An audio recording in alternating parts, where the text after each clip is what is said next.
Sarah, tengok ni. Ada lagi tempat best kalau kita nak pergi malam ni. Cantik gila tempat dia. Alah, tapi malam ni ada kedai maghrib dekat surau. Kawan aku ajak pergi. Alah, sekali je. Tak apa. Bukannya nak buat benda lain pun. Kita kan nak enjoy je. Entahlah, Syamil. Aku takut orang salah faham je selalu tengok kita keluar berdua. Kita bukan buat apa-apa pun. Orang lain lagi ramai couple. Assalamualaikum, Syamil, Masya. Waalaikumsalam, Syikin. Saya nak tegur ni. Saya selalu nampak awak berdua duduk berdua-duaan macam ni. Alah, Syikin, kita orang berbual je. Bukan buat apa-apa pun. Ya, saya tahu. Tapi Allah melarang kita daripada duduk berdua-duaan macam ni kerana perkara ni boleh membawa kepada maksiat. Seperti firman Allah dalam surah Al-Isra ayat 32, janganlah kita mendekati perkara-perkara zina kerana perkara itu sungguh buruk dan keji. Ni tak berniat pun nak buat salah, Syikin. Cuma tak sedar batasnya. Itulah yang kami risaukan. Sebab syaitan ni tak datang-datang terus buat dosa. Dia akan bermula dengan perkara yang kecil.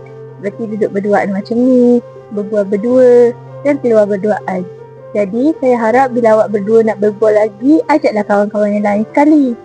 Betul kata Syikin. Saya rasa saya kena ubah cara berkawan. Tak nak ada orang pandang serong. Yang paling penting tak nak muka. Walaupun saya yakin jaga batas lepas ni. Terima kasih Syikin kerana mentegur kami dengan baik. Alhamdulillah, saya cuma nak awak berdua jadi contoh pelajar Islam yang baik je. Sebab cinta yang sebenar ialah cinta yang diredai Allah. Berdasarkan situasi tadi, remaja hari ini hidup dalam dunia moden yang serba bebas. Namun, di sebalik kebebasan itu tersembunyi racun yang merosakkan, iaitu pergaulan bebas.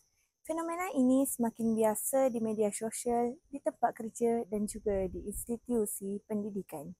Islam mencegah kita daripada mendekati zina, bukan sekadar melakukannya. Firman Allah dalam surah Al-Isra ayat 32, dan janganlah kamu mendekati zina, sesungguhnya ia adalah perbuatan keji dan satu jalan yang buruk. Pergaulan tanpa batas membuka pintu maksiat, menjerumuskan ke arah keruntuhan akhlak, pembuangan bayi dan kerosakan moral. Sebagai Muslim, kita perlu menjaga batas pergaulan, menundukkan pandangan dan menghormati maruah diri. Kebebasan yang sebenar bukanlah bebas melakukan dosa, tetapi bebas daripada kemurkaan Allah.